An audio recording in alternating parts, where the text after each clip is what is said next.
मध्ये बासुरीचा प्रयोग होतो. नुसती बासुरी जरी आपण ऐकली तरी आपलं मन प्रफुल्लित होऊन जातं. लॉकडाऊन मध्ये आपण कित्येक गोष्टी शिकलो, तेव्हा मला बासुरी शिकण्याची आवड निर्माण झाली. एवढ्या लहान वयात बासुरी कुठून येणार, तर मी वंशी शिकायचा प्रयत्न केला. तर चला मी तुम्हाला वंशी बद्दल सांगते. ही पितळी वंशी आहे.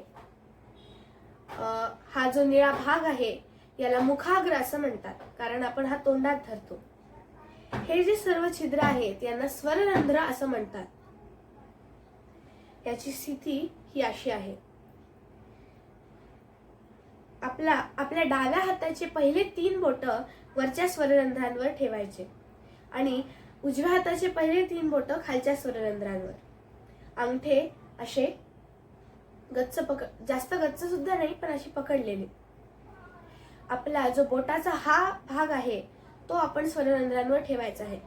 जर आपण बोटाचा हा वरचा भाग ठेवला, म्हणजे असे जर आपण बोटे ठेवले, तर मग छिद्र उघडं राहू शकतं आणि वेगळाच आवाज येईल.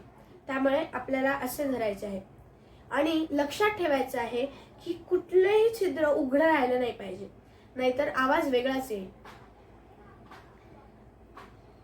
सर्वात पहिल्यांदा आपल्याला कन्स्टंटली फुंकर मारता आली पाहिजे. जास्त मोठ्याने सुद्धा नाही आणि जास्त हळू सुद्धा नाही.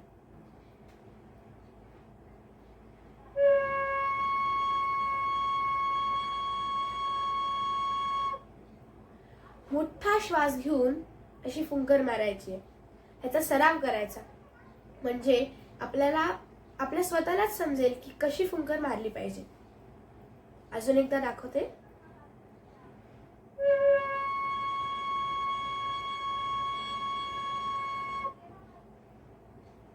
आता आपण सारेगम शिकूया. सा वाजवण्यासाठी आपल्याला पहिले वरचे जे 3 बोट आहेत ते बंद करायचे आहेत. हा आहे सा. एक बोट उघडलं की रे, ग. आता म साठी आपल्याला अर्ध बोट उघडायचं आहे. हे जे सर्वात वरचं स्वररंध्र आहे त्याला आपल्याला अर्ध बंद करायचं आहे. तर तुम्हाला वाटेल वंशी तर पडून जाईल, खराब होईल, पण नाही. आपल्याला या दोन्ही बोटांनी याला गच्च पकडायचं आहे आणि आपण हे असं सरकवतो की नाही तसं या दोन्ही बोटांनी म साठी सरकवायचं आहे. हे लक्षात ठेवायचं की जर हे पूर्ण चुकून उघडलं गेलं तर तीव्र म वाजेल. त्यामुळे आपल्याला अर्धा स्वररंध्र उघडायचा आहे. सा, रे, ग आणि म. आता ह्याच्यानंतर प असा आहे.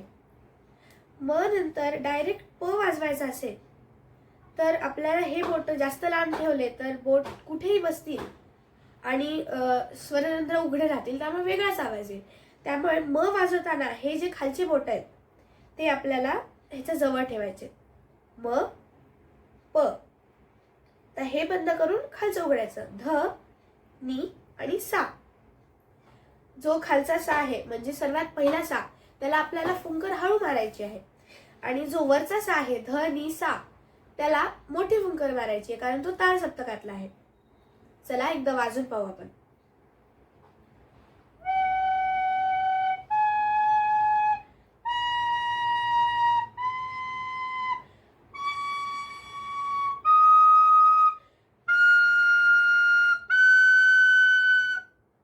तुम्ही आता पाहिलं असेल की पहिल्या सापेक्षा मी जो शेवटचा सा आहे त्याला मोठी फुंकर मारली. आणि पुन्हा एकदा सांगते की आपले कुठले स्वररंध्र उघडे नाही राहिले पाहिजेत. आता अवरोह. आता आपण आरोह वाजवला, म्हणजेच छोट्यापासून मोठं. आणि आता आपण अवरोह शिकूया, म्हणजेच मोठ्यापासून छोटं. जे आपण केलं त्याचं उलटच करायचं आहे. आपण आरोहामध्ये उघडत गेलो, तसंच अवरोहामध्ये बंद करत जायचंय. हे बघा. सा, ती, ध, प, म, ग, रे, सा. एकदा मी अवरोह वाजून दाखवते.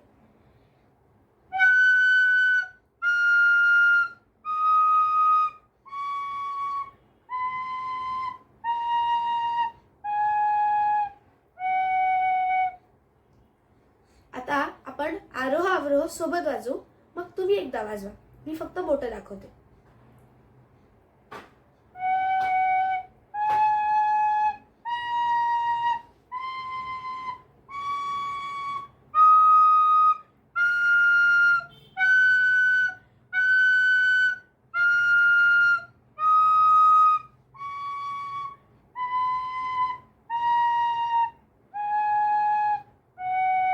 आता तुम्ही वाजवा.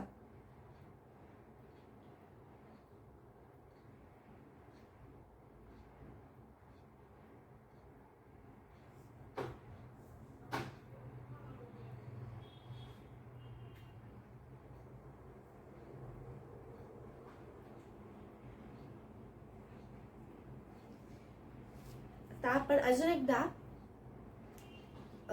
थोड्या फास्ट मध्ये वाजवून पाहू.